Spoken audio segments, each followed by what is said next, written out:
This is the BBS interview with John Barnett, Artificial Hatred and Ned, and BBS. Down here, I guess you're on the bottom. I don't know what it looks like on your screen, Yeah, that's right. but we have Seth from Artificial Hatred, Ned, and Stitcher. And then to my left, we have Jake from Euklid and Artificial Hatred. The interview today we're going to be conducting is Euklid with Jake Harmon. Uh, Me and Seth going to conduct the interview, and let's just see where it goes. So I got a couple questions. Say hi to everybody, Jake. How's everybody doing? He's not the Jake from State Farm, but that is his nickname we gave him. I don't give you all other things. That's for a different. Okay. So, I used kind of the same questions. These are questions made by Shauna. I used them for Stitcher. Uh, I'll reword them and stuff for Euclid. So tell me a little bit about you, where you from, a little bit about your family, brothers and sisters, hobbies, or favorite things growing up. You know, Well, I don't know where to start. who is Oh, Jake Harmon? well, I wasn't raised under a stable household until I was about 9, 10 years old. So everywhere from the age of 9 and back till 17 and older, I've been moving around a lot until here recently. I was born in Florence, Kentucky, up here in northern Kentucky. Um, I lived up here, northern Kentucky in general, pretty much those whole 9 years. I'm not gonna go over exactly every location because it's scattered so much. Um, Well, let's start where you met with BBS. You met me, and I'm way to that. I'm starting from the beginning. Okay. Basically, long story short, I moved to Breathitt County, Jackson, Kentucky, at the age of 11. The summer before my fifth grade year. I believe that I met you then, but not really. Like we probably like seen each other, but never really talked. I never really got into Bloody Breathitt Studios until later in my life. I Right. started We knew each other in middle school, and we played in different bands through middle school. That's how I kind of know you. pretty much. I didn't really take playing music. I didn't really start playing music until I was about 12, 13. And I didn't really start taking it seriously until I was like 13, maybe 14. And then I started playing with you after high school and went away But yeah, different. it was way after high school. I think it was Ned when you first. That was the first band you started playing. With us was Ned. Yeah, if I can remember correctly, I was like 22. Yeah. So I mean, we was kind of late bloomers. Playing music with each other. A lot of people back then we at least played some sort of music, but me and you specifically, we didn't play music until we was done out of the Breathitt County scene. For the Pretty, most part. pretty much, yeah. Um, So, who inspired you to start playing music? who inspired me to start playing music? It could be anybody, be a family member, famous person, God, anything. The answer to that question is not who, it is what.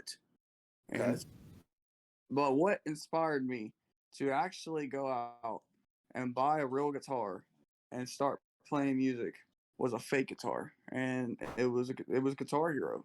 I got We talked about that a while ago. Was Guitar Hero?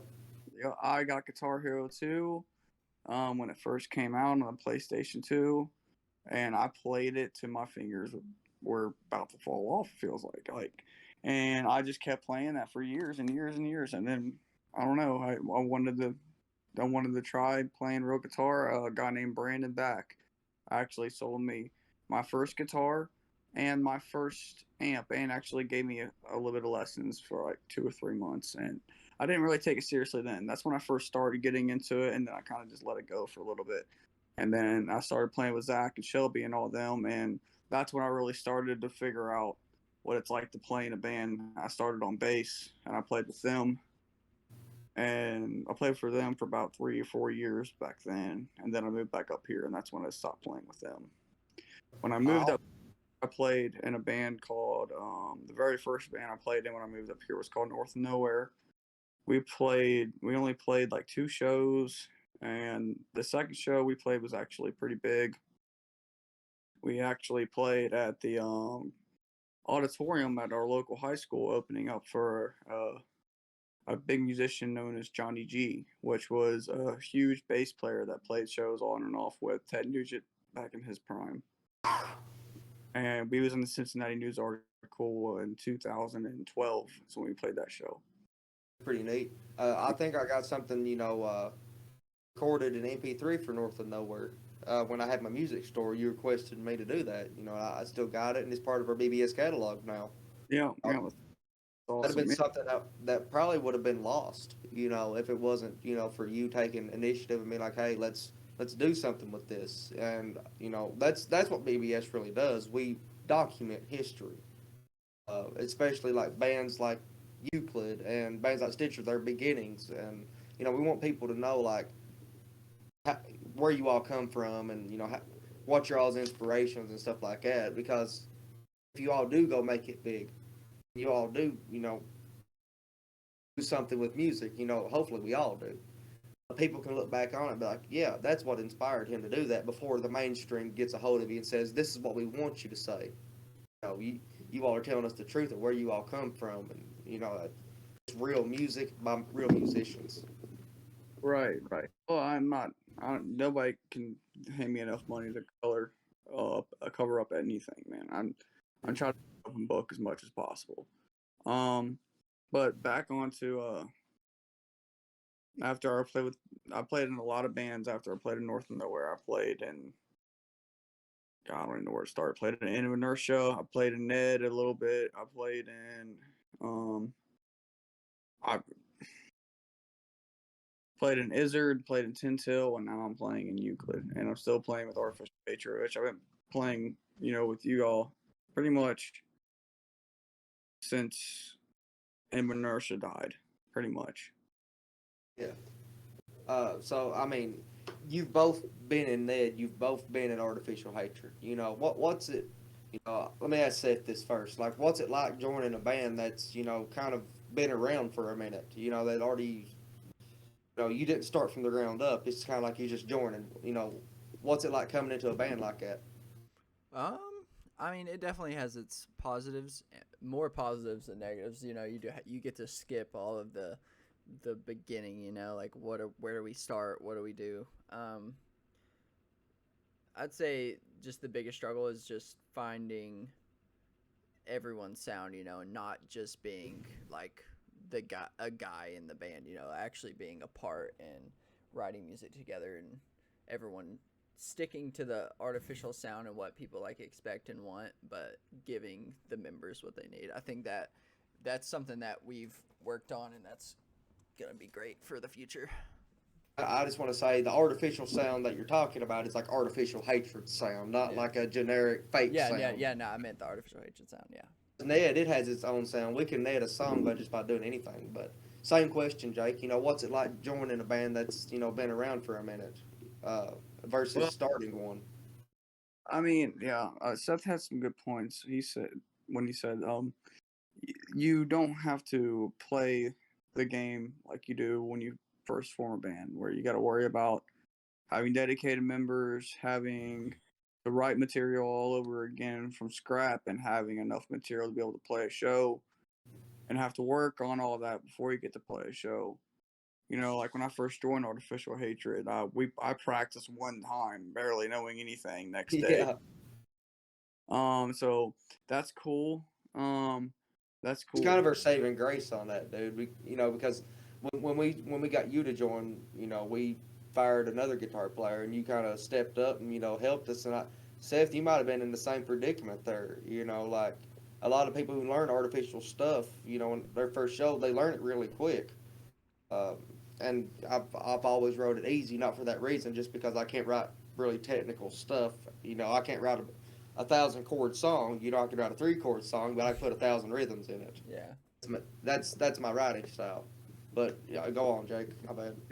You're good. Um, it's a big plus. But I do have to say the disadvantages in artificial hatred, not necessarily playing more in an experienced band, is just simply just the fact that we've been struggling, getting together to write material. Mm. I can't wait to see what our material is going to sound like in artificial hatred with every member in the band being capable of helping in the writing process and Performing process too. yeah, and Because recording. I'm not gonna lie, it's been exhausting for me on Diesel. Like it's just where artificial hasn't been uh, consistent with members in that time period of 2020. Now I feel like we have a very consistent lineup. But speaking of the writing process, what about the songs that you've wrote in Euklid? You've all started from nothing, and now you've generated original ideas from nothing. You took a blank canvas like a painter does, and made some paintings. Tell us about your creative process in that. Well, there's a lot of advantages that Euclid has that a lot of other bands that I've played in the past that doesn't. And the biggest thing is that everybody's financially stable. Everybody, everybody is has got their own job, and everybody lives close to one another. Everybody has And a bar. And with all that being said, we can practice like 3 days a week. We can practice, we try to aim to practice Thursday through Saturday every single week because everybody's in a 10-minute radius from one another. And me and the bass player, we live together, right? I rent, a part of his house. It's a duplex house. I rent the bottom floor. and you So practice in the basement and throw shows in the basement. exactly. So there's Oh, just I mean, with that being said, our creative process and writing process, we hit that really hard. Like we practice each song over and over and over until it sounds right. And if it doesn't sound right or one thing doesn't sound right, we fix that immediately and we won't settle. We have all been really, really strict on we need to make sure this sounds good and sounds the way we want it to. and like you all have all been in thoughts and the process of recording your all's EP as well. And that's another thing you all need to have down before you even step foot in the studio is what are we going to do for each part? What am I going to do for each fill? What am I going to do for each solo? That is something that you need to discuss and figure out before you go in the studio, especially if they charge by the hour. Right. You just Right. need to be prepared. The studio is not the time to be writing material. It is the time to be recording material. Well, yeah, 100%. A We've been lot, working. a lot of bands forget that, especially bands that are high up in the game. They're not paying for it. Someone else is paying for it. So it's like, well, we'll just write it when we get there. You know. But right now, the level we're at, we have all the time in the world to prepare. God forbid, our bodies hold out, our fingers don't get fucking mutilated or whatever the worst case possible can be. We have all the time in the world to get this stuff ready. Uh, but yeah, I mean, so tell us about the new album. Well, we're releasing an EP first. It's a 6-song EP. It's gonna be called Bad Fuel. It's gonna have our first 6 originals on it. It's gonna have great material. It's gonna have really, really good material. I'm really excited what it's gonna sound like. The biggest thing is just that. The biggest thing I can say to anybody that's listening to this is that if you want to see what the EP is gonna sound like, you come out to our shows because every single song on that EP will be played at our shows. I can guarantee you that. When's the next time they see y'all play live? We'll be playing at June Tunes in Birdseye, Indiana, Right. on June 26th. And That's a couple weeks away. 2 weeks away. Yep. We're also planning on getting merch, which is also done through Bloody Roasted Studios. And I'm to get those physical T-shirts to be able to bring down there and spread our name and hopefully everybody enjoys the way they look, even and enjoys the sound of the band. You know, it's just what it's all about. And do you guys kind of like, what genre do you think you guys are? Like, I know for like Stitcher, we're kind of like a little bit of fucking everything, so I like struggled with that question. But do you guys have like a distinct sound that you're going for? Or? Realistically, if I had to put a genre on Euklid, that's a very hard question to answer. But if I had to, I would probably say something like along the lines of like, I don't know, probably alternative hard rock. I guess that's probably that's in the that genre in the middle. We go from we got lighter alternative pop rock songs all the way towards like pretty heavy. I wouldn't say like we're like Pantera or Mm-hmm. Death Clock, anything like that, but we're like old age kind of that kind of heavy towards our softest music is kind of like the Springs maybe Mm-hmm. and I feel play. like your one song has a little southern twang in there. Yeah, we do. We have a song called "The River." It's kind of got like a nice. The way I like to think of that song, kind of like the country song from Seether. It's got Yeah. a nice southern country taste on it, but it's definitely still a rock song. Right. You know, that's the way I like to think of that one. We try to be a place, man. And that's the thing I like. When you can't, when, you know you're original when you can't put a genre on your shit. And that's the way I like to work. I've always struggled with that in Ned.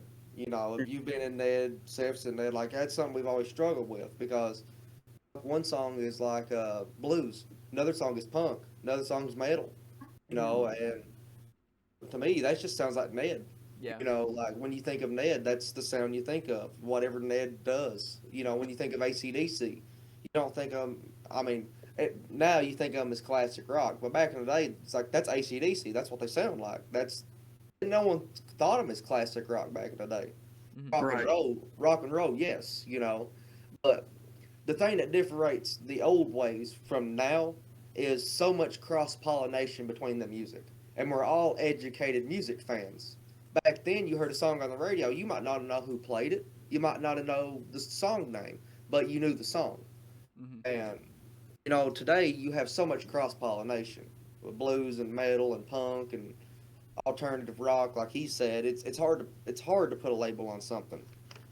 Um, so I want to ask you this because I got a pretty good response out of Seth. What's your dream venue?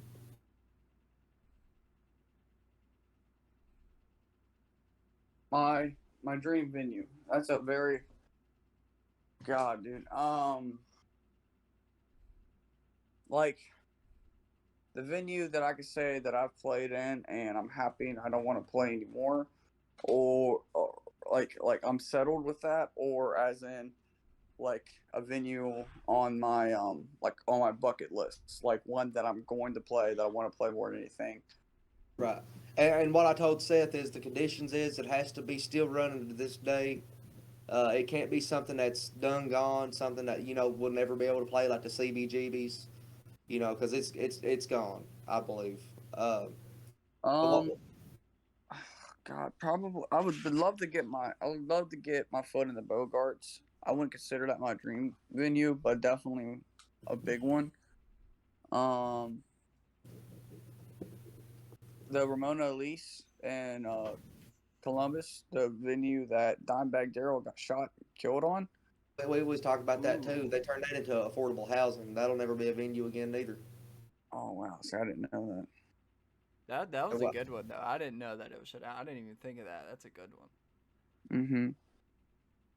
Or there's all kinds of them, man. The I mean, honestly, a lot of the best shows doesn't even happen on real legitimate venues, like the Yum Yum Center in Louisville.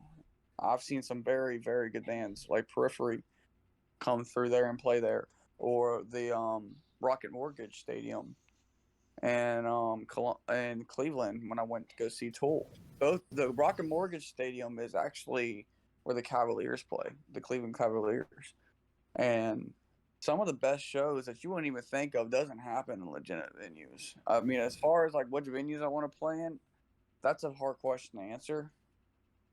But like, what festivals I want to play in is a way easier question to answer. Yeah. And I consider that a venue, you know, like Louder Than Life, Rock on the Range, wherever it's being held at, I consider that a venue. Exactly, exactly. And that, like, if I could play at Louder Than Life, that would be insane. That would be that's making it, man. They don't take anybody that's not huge and put them on that festival. Right. So let's take making it and let's flip flop it and let's talk about your very first show you ever played. My very first show The main bottom. I ever played was at the Shriners Club when I played with Zach and Shelby, and we opened up for Andy Mitchell's band. We played that show too as Whiplash, did we not? I don't know. Because I think they only played it once. And was that the show that we all pelted him with Mr. Goodbars?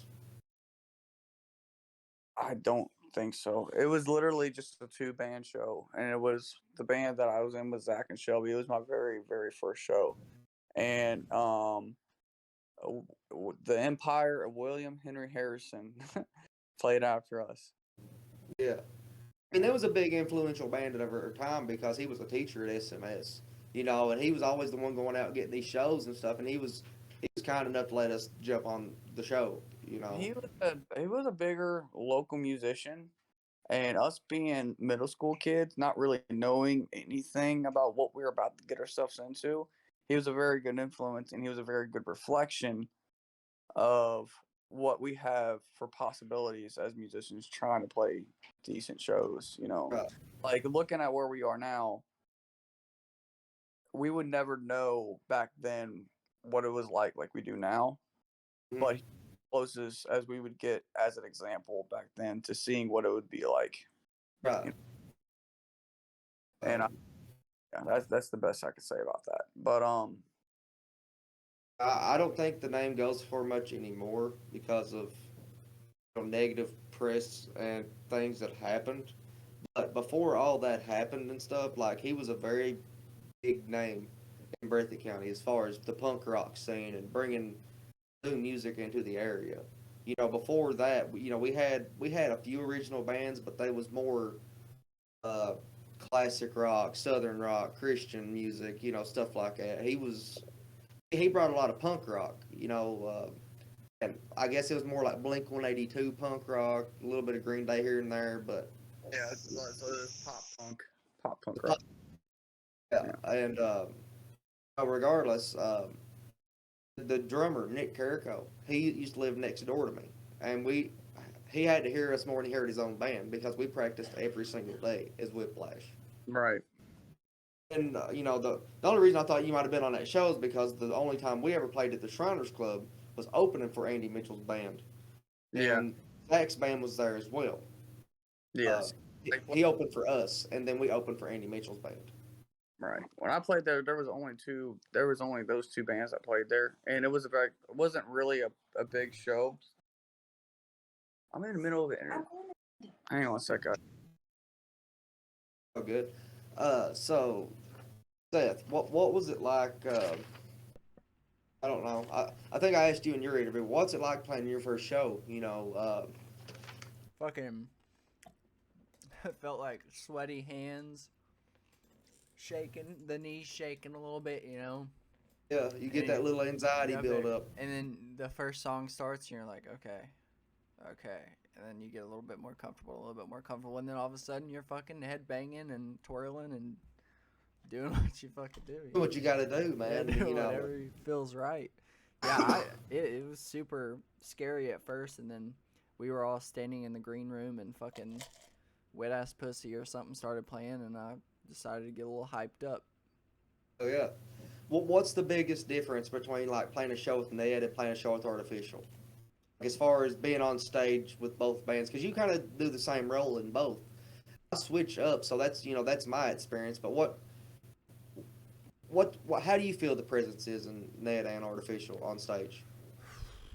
Not it doesn't change much for me personally. I just get up there and whatever the music tells me to do, that's what I do. I don't really try and act a certain way in one band and another. I definitely think with Artificial my energy's way fucking higher and I'm just headbanging and throwing my neck out, you know.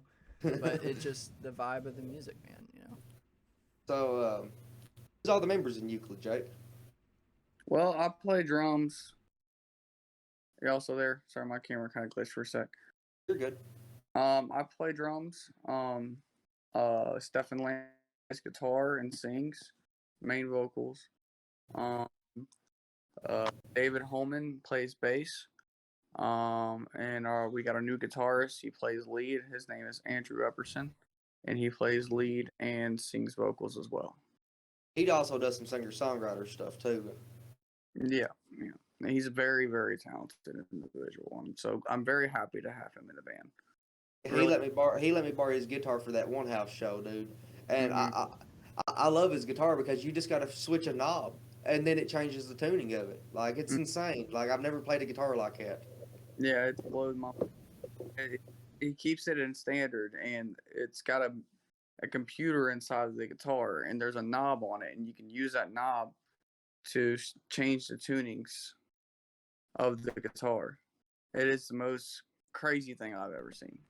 I wish I had it 10 years ago, where I was struggling to stay in tune because I barely knew what it was. You know, That's it's gnarly. technology. What's your preferred brand of equipment and stuff that you all use, or do you all even have a preferred brand? Not really a preferred brand. I will say I've grown a lot of respect for Line 6 since I've had this band.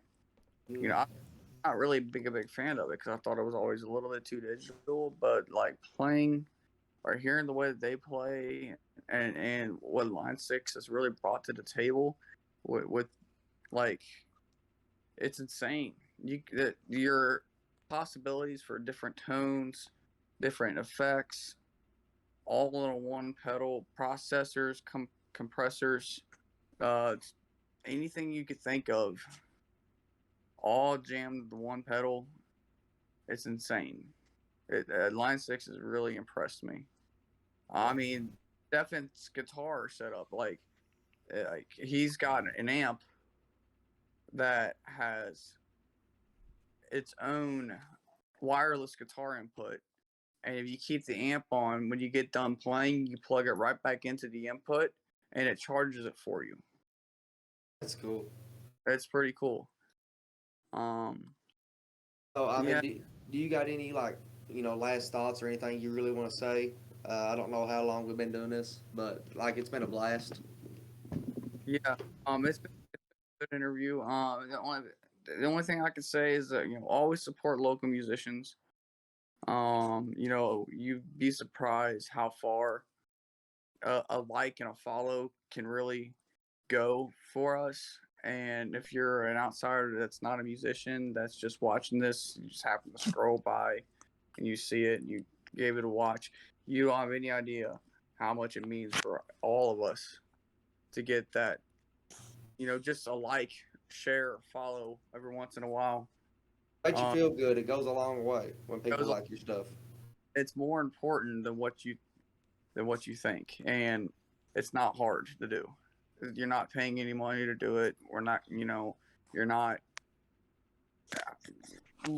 killing yourself doing it or anything like that, and it helps the bands go a long way.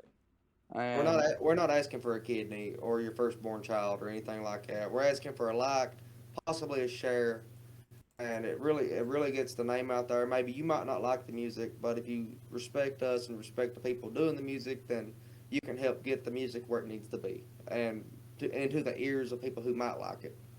So anything that you could do to help us, even buy merchandise, because that helps the bands grow. If you really want to right, help the bands, that's something you can do. You can buy merchandise. You can go see their shows. You can share their podcast. Because everything helps their name get out there.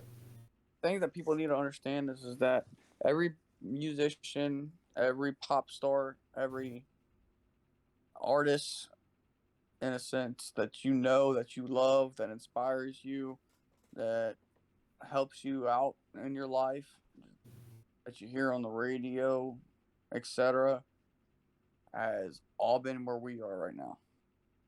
Mhm. And they got that where they are from your support. And people need to understand that. And the people that support you means everything.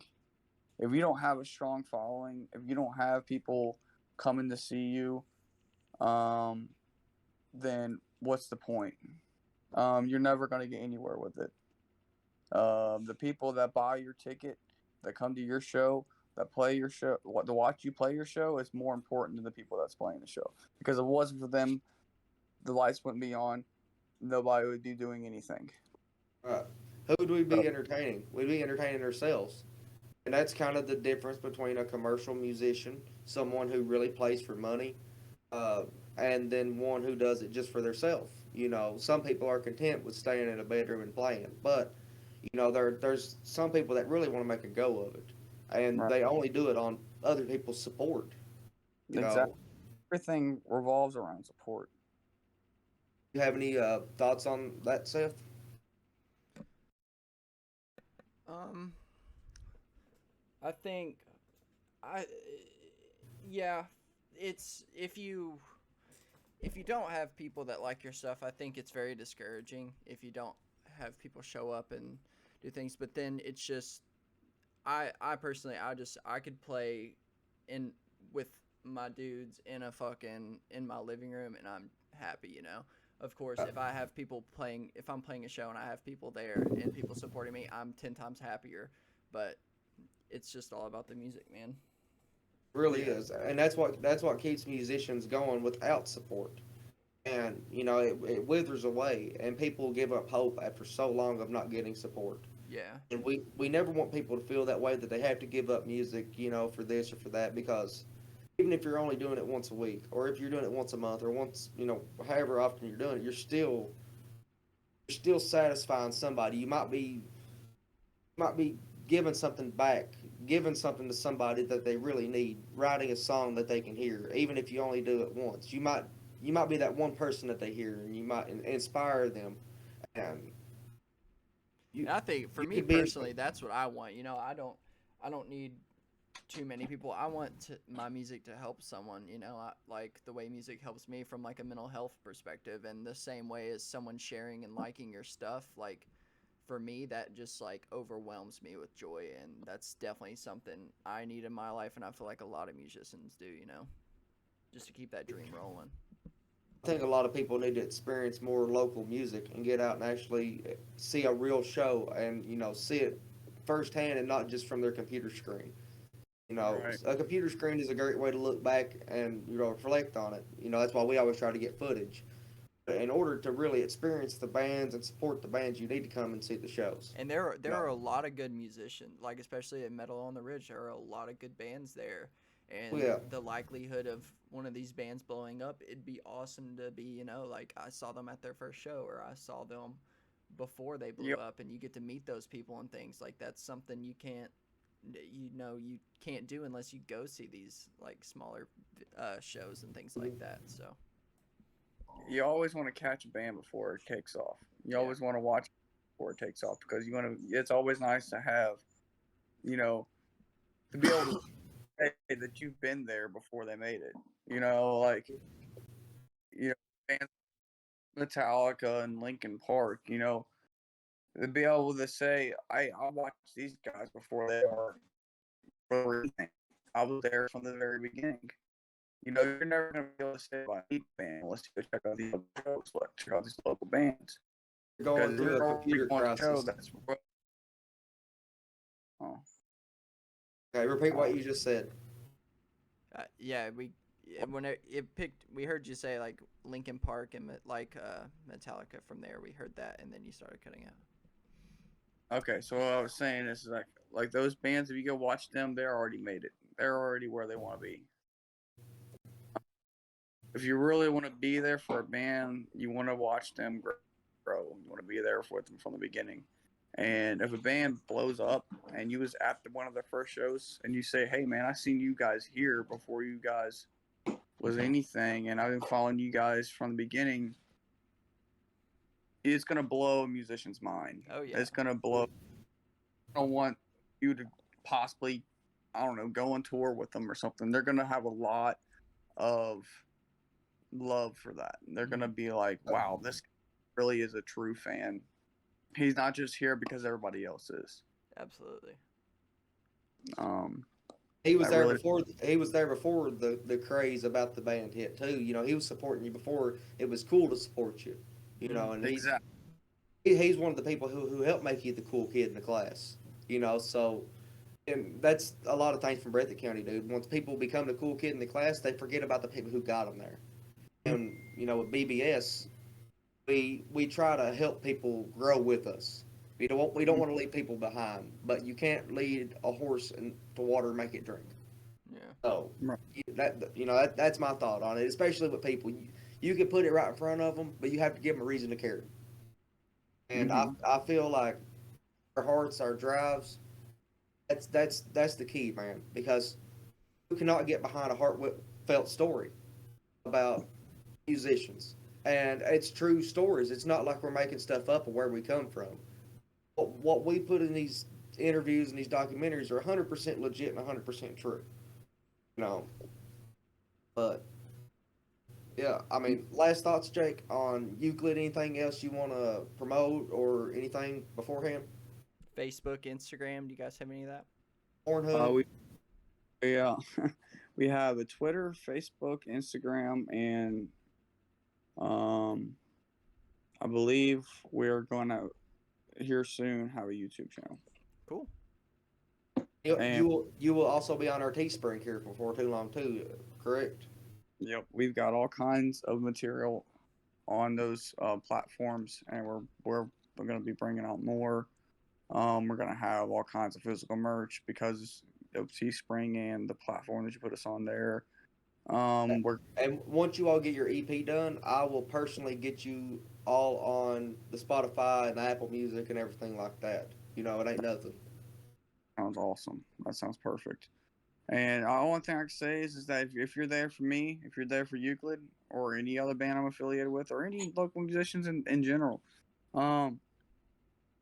I highly respect your support, and I will be there for anybody that supports me in any way, shape, or form, or anybody that I am close to watches this and needs any help with anything, or that's also in a local growing band that was trying to get support, that's trying to get anywhere. Reach out to any of us, and we'll do what we can do to help you get in the right direction.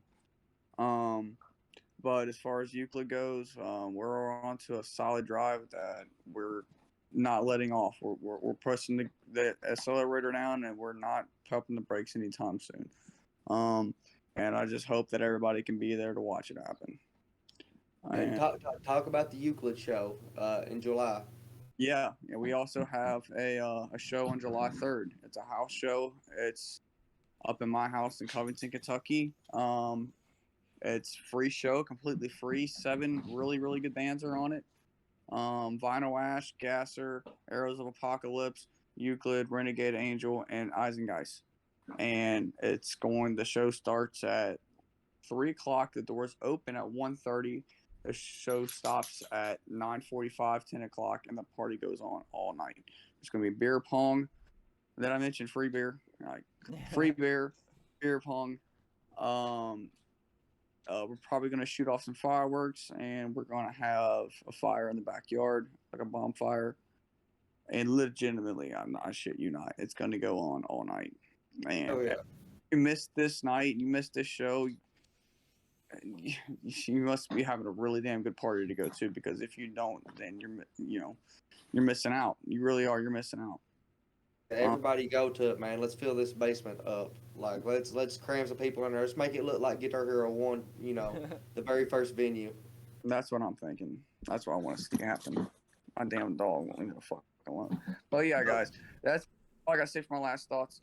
But I gotta get to bed. My woman's aggravated because I'm not in there, and I really appreciate you guys reaching out and let me have this interview with you all so I can explain on Euclid's behalf of what we have coming up, and support Artificial Hatred, support Stitcher, support Ned. Let's get all these bands on the golden ticket and because they're all good, and take off and do what we all want to do with our lives, and that's be able to professionally play music and be able to spread it across the world so we can send a message Fuck and yeah. hopefully we can make Yeah. people's life. You know, like that's what it's all about. It's all about Awesome. support. With that being said and everything, I'm John Barnett, and our Seth Eaton. Over here, one of the two is Jake Harmon. He's from Euklid. Jake, Seth's from Stitcher. I'm from Artificial Hatred. Ned. We're all from Artificial Hatred. 2 out of 3 people's from Ned. It's one big spider web of a family tree. But this has been a Bloody Breath of Studios production, and we hope to see you all in the next one. Thank you.